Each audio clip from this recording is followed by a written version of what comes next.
Muy buenos días, docente Santiago Cabrera. El día de hoy, en este capítulo, les vamos a mostrar un poquito más sobre el análisis de la corrupción en la teoría positivismo de Emile Durkheim y también sobre la sociología comprensiva de Max Weber.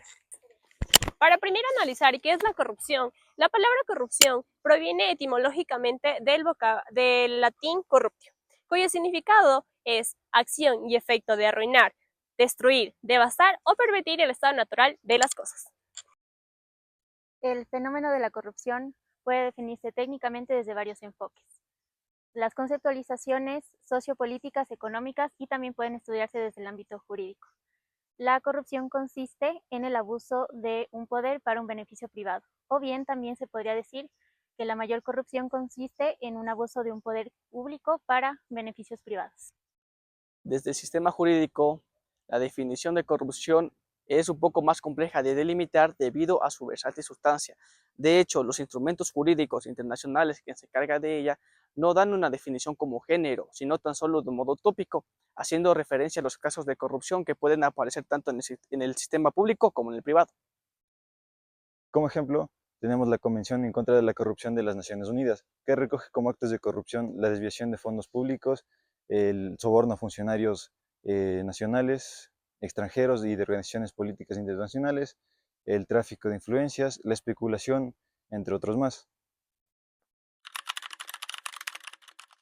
Durkheim sostiene que los comportamientos individuales están moldeados por los hechos sociales, es decir, fuerzas externas que ejercen coerción sobre las personas.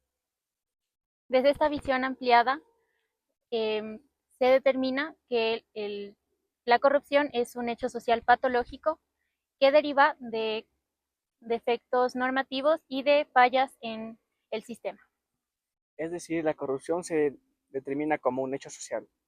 Para ser un hecho social debe cumplir con 3 características. Que son las siguientes. 1. Externo al individuo. La corrupción no es una invención individual, sino un fenómeno social con sus propias normas y prácticas que existen independientemente de cada persona. Número 2. Coercitivo. Este se refiere a la presión social que se puede ejercer sobre el individuo a través de la vergüenza o de las sanciones legales que se puedan aplicar y viendo a la corrupción como algo normal. 3. Generalizado. La corrupción se manifiesta en diversos ámbitos de la sociedad, siendo compartida por un grupo o una comunidad, incluso con individuos que participan activamente en ella. 4. Anómico. Si la corrupción se convierte en una práctica generalizada, esto va a hacer que sea más aceptada, lo que puede ser una señal de anomia, es decir, un desorden social, y por lo tanto la corrupción ya no se verá sancionada en forma individual.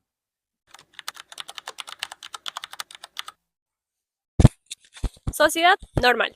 Se caracteriza por una cohesión fuerte, en la que las normas y valores compartidos, que es la conciencia colectiva, proporcionan un marco regulador y moral para los individuos. La cohesión social asegura que los individuos adopten esos parámetros morales que establece la sociedad.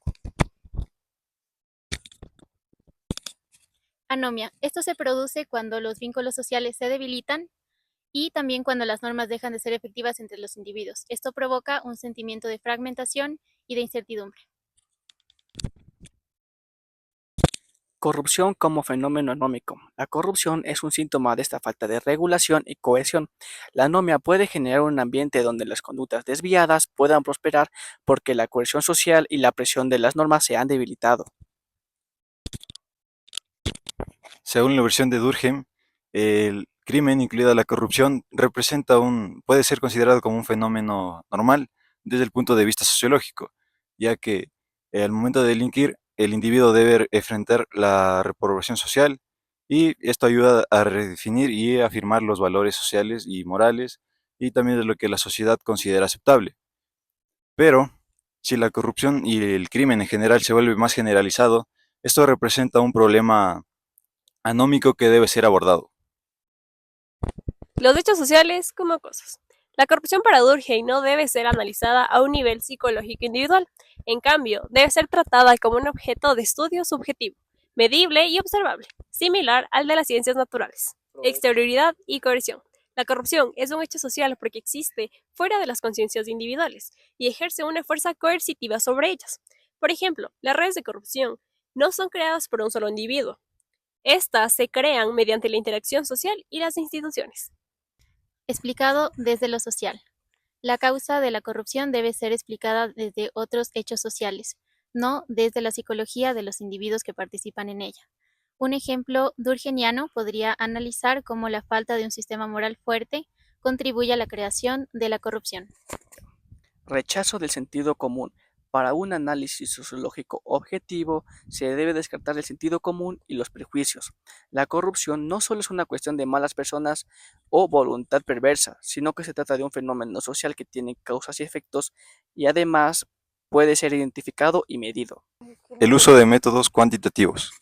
El análisis de la corrupción implicaría usar métodos positivistas como la estadística y la observación empírica para poder identificar correlaciones causales entre la corrupción y los hechos sociales. Weber propone comprender la corrupción desde las motivaciones subjetivas y las estructuras normativas, mediante el cual los actores orientan sus acciones. Los tipos de ideales y los tipos de acción social permiten desmenuzar estas motivaciones. La primera, dominación legal racional, basada en leyes, normas impersonales y burocracia profesional.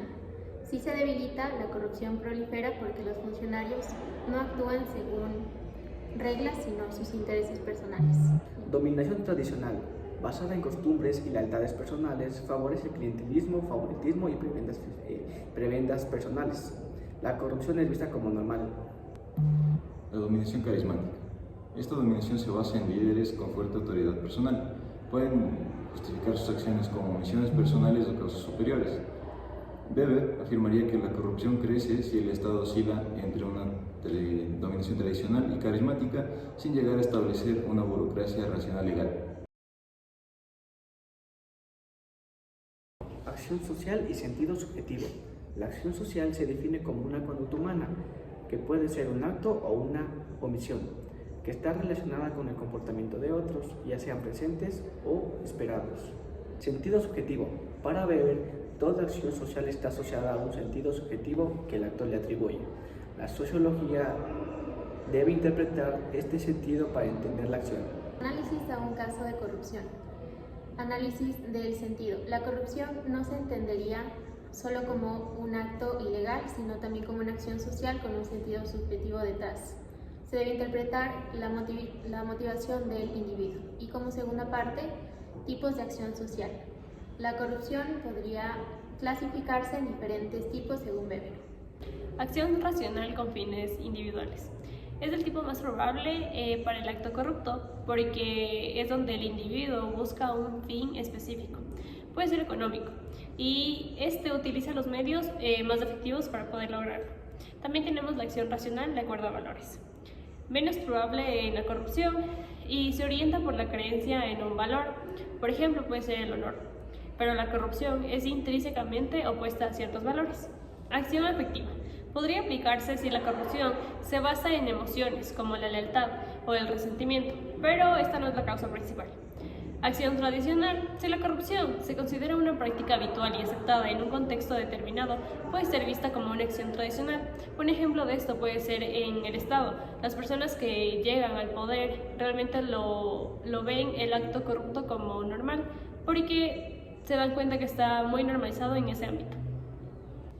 Orientación hacia otros. La acción social y por ende la corrupción está orientada hacia otros. El individuo que actúa corruptamente espera una cierta respuesta en otro individuo y por lo tanto su acción está en función al comportamiento de los demás.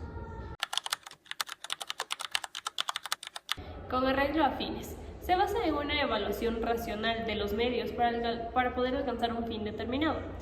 Un funcionario corrupto actúa con arreglo a fines cuando recibe un soborno para manipular un contrato o una ley, buscando un beneficio económico personal y evaluando los medios, por ejemplo el soborno, para lograr ese fin. Pero se sabe que todo eso no le convendrá porque pues todo acto trae su consecuencia. El siguiente sería con arreglo a valores. Se guía por la creencia en el valor intrínseco en el comportamiento, independientemente de las consecuencias. La corrupción también puede ser vista como una acción con arreglo a valores, aunque se trate de valores desviados, como la lealtad a un grupo de interés o a un superior por encima de la ley. En este caso, el funcionario actúa como una forma de coherencia con sus propios valores, aunque estos sean contrarios a los principios éticos del servicio público. La acción tradicional se basa en costumbres, hábitos y el cumplimiento de la tradición.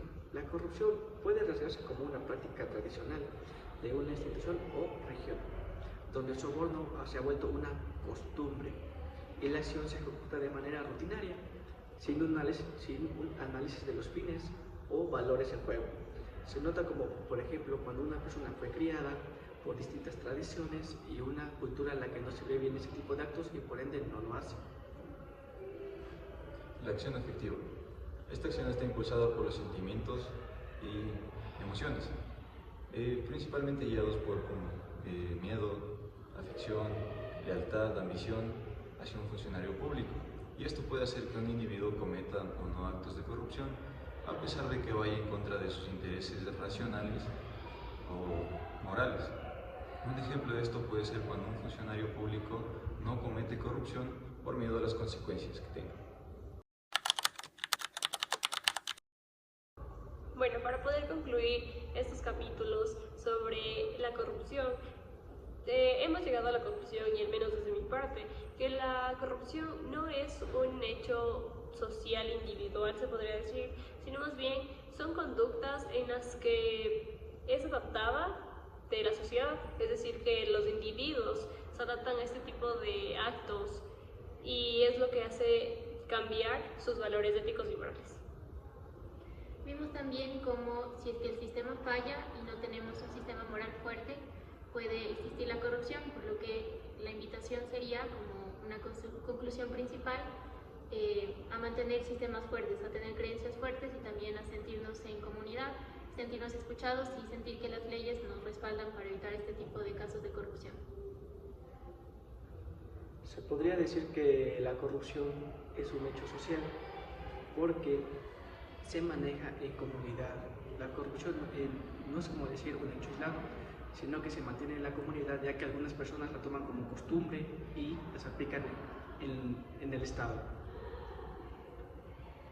También podemos concluir que la corrupción es un fenómeno social colectivo y viéndolo desde el punto de vista de Max Weber, no sería solo individual, sino que es, como vimos en la acción afectiva, puede ser influida por el beneficio propio de los demás o también por causas externas.